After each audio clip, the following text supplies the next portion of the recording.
bum bum. I haven't done that in a while. It's weird, huh? Yeah. You didn't do that in Zoom? You're Zooming? I did it less. I noticed I did it less on Zoom than in person. Okay. I don't have time. I just have like, okay, guys, okay. Okay. Yeah, that makes sense. Okay. Yeah, that's the one thing about COVID-19 and teaching online. We were missing that whole call response. Mm-hmm. We're missing that whole thing. And we'll talk about that later. All right. So welcome to our show. The Beautiful Struggle by Teaching Bites. Right. I and am Fred. She's Sharon. That's right. I'm Sharon. Last episode we talked about Sharon is sharing today. Oh, yeah. That's a good right. podcast. Sharon with Sharon. Okay. Anyway, last episode we talked about our financials, what we did to refi our house, ways to save a high-yield savings account. And today we're going to talk about side hustles or side income that we've been doing / working on. And we're going to give you some insights behind those things that we were doing to just supplement our income, okay, so that you guys can start doing something also. Because things are changing and things are not as stable as you think. It just shows us, and you may want to do something else because of what's been happening the past few months. Yeah, or you may have already been thinking about it, right? What can I do to keep myself going? And if you have already had one, you should share that with us. Go ahead on our Facebook and our Instagram and share that with us. Just go ahead and search Teaching Bites and you'll find us there. Okay. Mm-hmm. All right. I'll start off with my side hustle I've been doing for the past year. It is called VIP Kid. It is teaching English to students in China, and they're between ages 4 and 12. I've been doing it. I started doing it because, yes, I need side income, but also I don't have to go anywhere. Because last summer, you were mostly working, and I knew I couldn't go get a physical job. So I was like, I have Why to do not? something. Because you're working. I couldn't, we have 2 kids. There you go. Okay. We have 2 kids. We got guys. 2 kids. They're young. They can't stay home by themselves yet. They're 9 and 7. Speaking of which, when is a good time, you guys? When is a good time to leave? What is a good age when you can actually leave your kids at home? All right, get back to me. If you can share. Okay. Yeah. So I said I gotta find something that I can stay home and do it on my own time. So I did it. I've been doing it for a year, and basically, I don't have to get into all the details, but generally, I pick my schedule. I open my slots. Students pick me as their teacher. I teach the class for 25 minutes, and then boom. And usually you teach really early in the morning. How do they choose you as your teacher?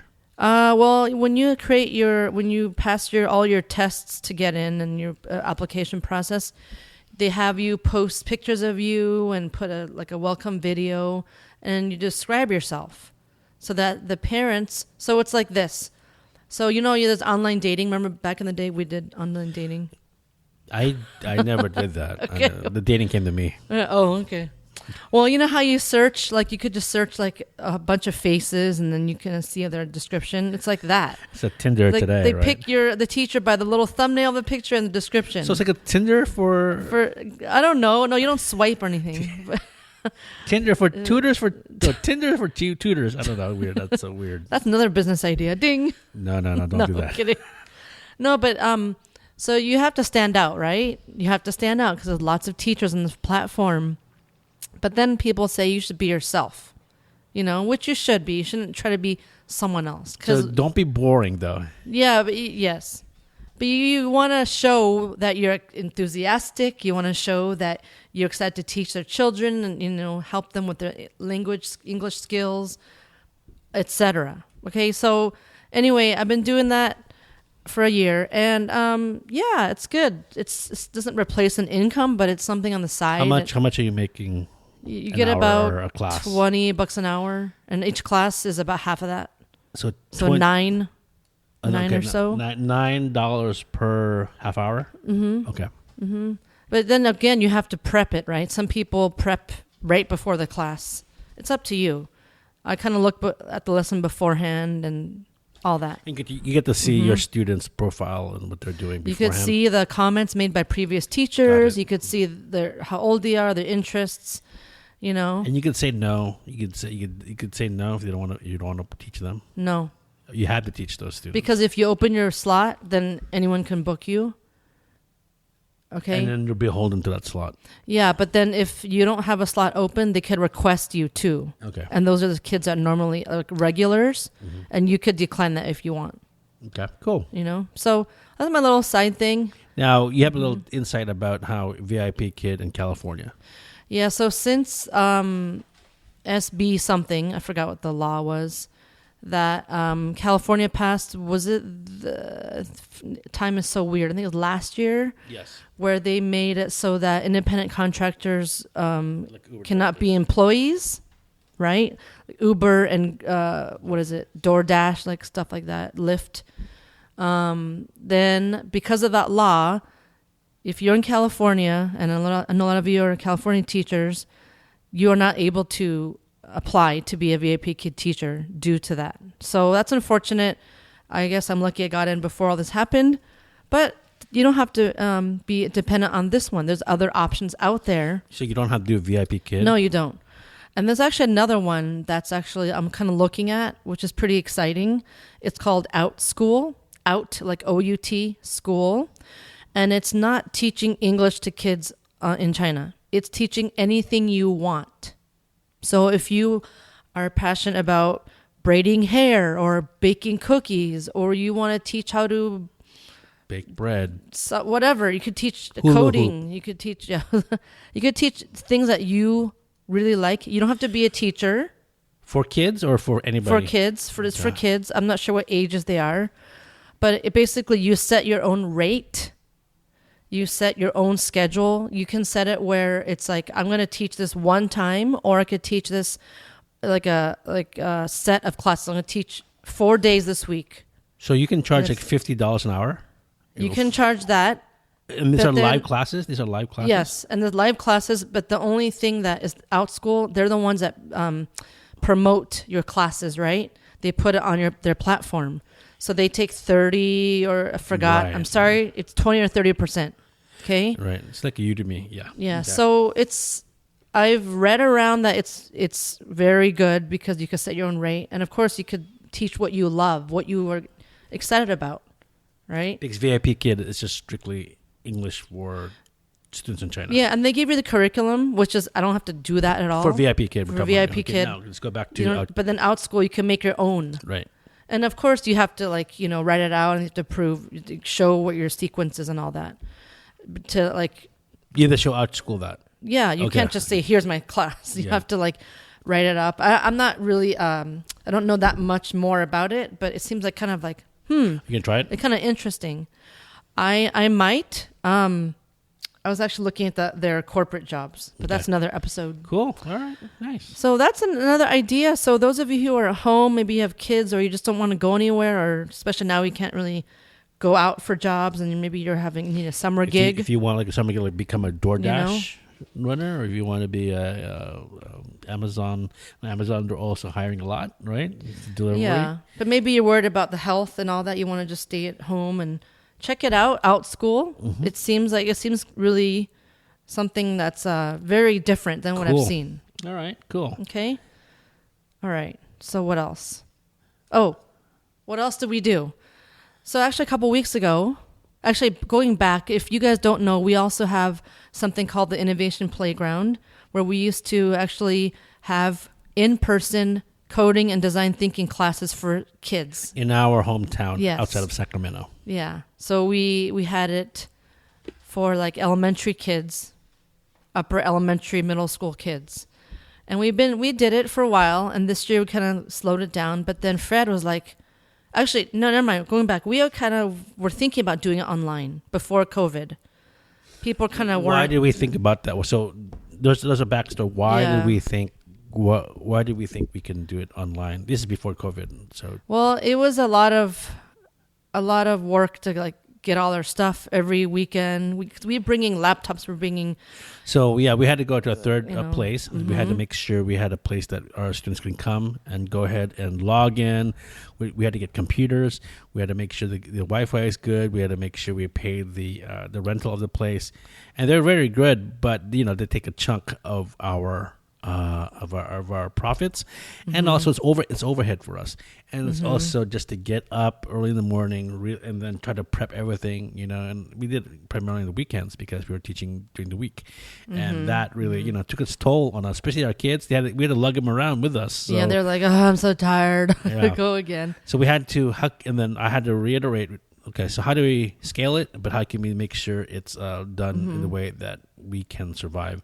And obviously, the answer was online. But at that time, I asked people if they were interested in it. No one really was interested in it. Now, when COVID-19 happened this year, everyone was Zooming. I think everyone got used to it now. Yeah, everyone is used to teach online and learning online, so it's more acceptable now. So we, like Sharon said 2 weeks ago, we asked around. We dead simple. We made it just simple. We wanted to see if we can pull this off, if a proof of concept works, and it did. We had I asked for, we needed 10 students. We had 12 students.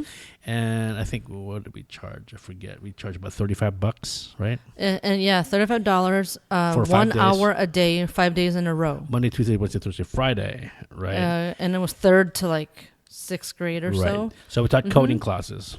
And what's cool about it was that, when we did Innovation Playground in person, of course, it's only the local students. But now we reach all the way to your friend, Lauren Richardson. Hi, Lauren. And her 3 sons, all the way in where they live? Maine? Rhode Island. I believe, all the way over there on the East Coast. So that's really cool. And, our reach was bigger. And we had friends of ours besides Lauren. Hi, Amy, you too. We had Sadie on, and it was nice to have our friends' children in our classes too. And we taught computer science. We used code.org, we used Scratch, a little bit of Python also, all that stuff. So that was really cool because we stayed home. We didn't have to go anywhere. And the kids knew Zoom pretty much already, like Fred said. Yeah, they really did it. Yeah. So that was good. It was good. It was easy. Right. But here's some insights, to think about. Okay, you got to think about what platform you're going to use. You're going to have also think about the logins, because some of the the students may not have the proper credentials, or they're not even part of the, say we use code.org, they should have a code.org account already. And hopefully that the kids know this, the parents know this, and they open up under the parents. And that's what I need to do to remind the parents to log in. Here are the passwords. Here's the login credentials. And also, I did that properly, but then I also introduced a different platform for coding, Python. And, I did it in the middle of a Zoom call, so it was kind of tough for the kids, especially navigating back and forth on a computer, maybe even iPad. Is hard to navigate between tabs, right? You have the, you have the code.org, you have the Zoom, you Zoom. There's a lot of things back and forth. So do that beforehand. Think about the step-by-step things you need to do so you can get students online successfully, and do it beforehand. Yeah, and even practicing, and teachers, we all know this, practicing everyone share your screen with me so we know you know how to do it. And also, titling your name, right? Yes, and also how to get paid. So you ask your Facebook friends, Instagram friends, if they're interested. You test your ID out, see if anyone's interested. If they're interested, send them, do a quick, here's a Venmo link, here is a PayPal link, pay me through there. And then at least you can see a proof of concept. It works. Right. So you don't need all these business ideas. You just go ahead and test it out first. Test the things out small scale, and then learn from it, and then see if you want to pursue it, and then scale it. Yeah, and then our next steps we're thinking, because that was like an intro class, right? And then we're like, do we do it again with the same kids? We're like, we don't know. No, it can't be. The kids will be bored if you do an intro class again. So we're thinking of offering another intro class, different set of kids. Right. And then also having it where we can make videos. So Fred's going to work on that. He's going to make intro videos so that it's a great way for kids to get that background knowledge, right? But also here's a way to get into if you want to do group lessons or one-on-one, right?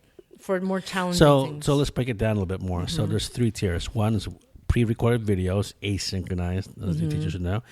You could do that. You could put it on YouTube, receive a proof of concept there, or you could sell it. And then a small group, and you can sell that. You're paying for your time. And then also one-on-one. That's the other tier. So there's 3 tiers. Those 3 tiers basically are scalable. And if the more time that you're involved, obviously, the more the price goes up, whatever you feel comfortable with. So if it's like maybe $5 for this video, a 30-minute video, 1 hour video, whatever it is, say $5, and then or free, whatever, $5, and then go ahead and do a small group, pick up 10 kids. $30. If you have one-on-one, then it's going to be like $50, $100, whatever. It's like tutoring, right? So that's another thing to think about as well. Okay. But we should talk about also why we chose coding. Now, of course, because we do teach computer science in our jobs, but why did we do this at this time? It's important to know it's summertime, right? We were assuming that the kids probably didn't do a lot of it during distance learning. They're just getting to the core. And we knew this was fun. And they needed something to do. So I think it's important to point that out too. Yeah. All right. So Fred, we talked about side hustles, but also you've been talking a lot about like skilling up. You've been saying that. So so back in March when this thing started, I wanted to think about the coding, also the innovation playground, but I knew the kids didn't have enough time. The parents didn't know. The teachers didn't know. It was just a mess, right? It wasn't a great experience. We did the best we can. The teachers did amazing jobs. You guys did great, in emergency distance learning. So it wasn't appropriate to introduce this time the coding part. What I did instead was I need some side hustle that can actually last for me for the next few years, not just a few months, but the next couple of years or more. And that's actually getting your skills up. So I pursued web design. So I'm pursuing web design right now, in particular WordPress and Shopify and all that stuff. But I've been doing it. I actually done web design way back in 1996, 97, 98, I think, for my university that I went to. And I remember the professor hired me to make a web page for the department, the exercise sports department in University of San Francisco. It was Dr. Blackwell. Hey, Dr. Blackwell.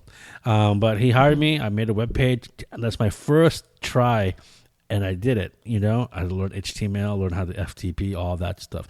But I didn't pursue that. I mean, I did another one, yes. I have a question. Remember that website you told me about where you can actually go back to old websites? I can't find it, no. Because that's it's an intranet. Okay. Intranet. Oh, and that was internet. Okay. Yeah, so I had to go use USF. That'd be cool to go back to see that. So, and I think back then, 96, I think it didn't happen. So, okay. It's just too small. It's way too small. Archiving those. It's called archive.org. You can go back and to see old websites, right? But I've done that. I've done blogging since the 90s also, but never pursued it hardcore, and I just went to teaching. Now, I also look into what are the most important skills to have right today, what are in demand. So technology skills are huge right now, obviously, because of the COVID-19. I mean, you had Google, Amazon, Apple, all of them can work from home, right? But why web design in particular? Web design, so I had to learn HTML5, CSS, JavaScript, and design, UX and UI design skills. So I did that because I chose this because, one, it's a huge demand still, right? I know it sounds weird, but there's a demand for web design, web designers, web developers, because websites still need to be up and running, because there's still a lot of people who need websites. Even though a lot of people are unemployed today, people are also thinking about how they can make side hustles and how they can stand out. So a lot of them are thinking they need a website. And if you want to start a business, you should have a website. So you learn how to get your reach out, and the best way to do that is through a website. Yes, you have Facebook, Instagram, and so on, but those are owned by those groups. Facebook owns you. They own the space that you're trying to open a Facebook page. Instagram, Facebook owns that, and so on. It's always a good idea because it's always a good idea to have your own little property in cyberspace, because Mark Zuckerberg one day can say, "No, Fred, we don't want you on Facebook anymore. We're going to shut down your Facebook page, or your work page, your tutoring page, or so on." And that is scary. So it's better to have a website so that people can search for you on Google. And plus, you're in control of what exactly you put on there, which is really cool. Right. You know, if Facebook has obviously it makes sense. They have their terms and right? You have to abide to. That's their platform. You could make your own platform, and you buy what you want. You tell the story that you want, and so on. And the most important part, you can capture people's email addresses. And that's a whole different thing. So skill up. The point is skill up. Find a skill that you want to pursue. See if you like it. Look if there's a demand, though. Also, go to Indeed. Type it in. Web design. Type in coder. Type in UX, UI designer. You're going to type in tutor. Look at what is the demand in your area, especially in your area. Because, or actually, remote. You could type in remote also in those job searches. And you'll see, couple resources we've been trying to look at, some extra jobs out there. We looked at edsurge.com, edsurge, SURGE, and they have a job board. You go to a job board and look for remote jobs. A lot of tech companies are there looking for curriculum writers, customer success managers. So it's ed tech job more board. ed tech, yeah. So edsurge is more ed tech. Another website is called EdJoin. That's probably the most popular one that teachers use looking for jobs. Right. So open an account there, or upload your things there. Also, what else? EdJoin, EdSurge, and also Indeed. Indeed. General. You look it up. Go to schools, local schools, if you want to do that, or any kind of side hustles. Find the problem you want to work on. See if you're passionate about it, and then search for it if people are looking for it. Okay, you can do virtual assistant. You can be that. You can be. You can do just mundane, everyday stuff. Like if you're good at accounting, there's small businesses that will hire you to do the spreadsheet if you're really good at spreadsheets, right? Or you can design a curriculum for someone that's looking for it. Yeah, you could look at LinkedIn too. LinkedIn is a huge one, and that's we should talk about LinkedIn in another episode. How to leverage that the best way you can. Okay, especially for teachers looking for jobs in the they lost their job, their school shut down, or they let them go. We'll talk about that in a different episode. Yeah, one more thing I've been kind of trying to do, haven't really lifted off the ground yet, was my math tutoring. So I started a math tutoring by Sharon Page last year. Was it last year? I don't remember. On Facebook. Yep. And because I really was thinking, again, side hustles, right? Tutoring can make pretty good money. And then I just didn't have energy to put so much into it. And then this whole thing with COVID happened. And then I was thinking more about, like, especially our kids, they're not learning like they used to learning. And math is something that's very challenging for kids sometimes, right? Then we're thinking about how can I do this over the summer? Well, you can't really tutor. I don't want to tutor in person. It's just, I don't feel comfortable yet. And then I'm like, well, what can we do? I could do online tutoring, yeah. But then Fred's like, so let's do something. Like Fred talked about earlier with our coding videos. He said, why don't you just make some videos about you teaching math? I'm like, well, let's just whittle it down more.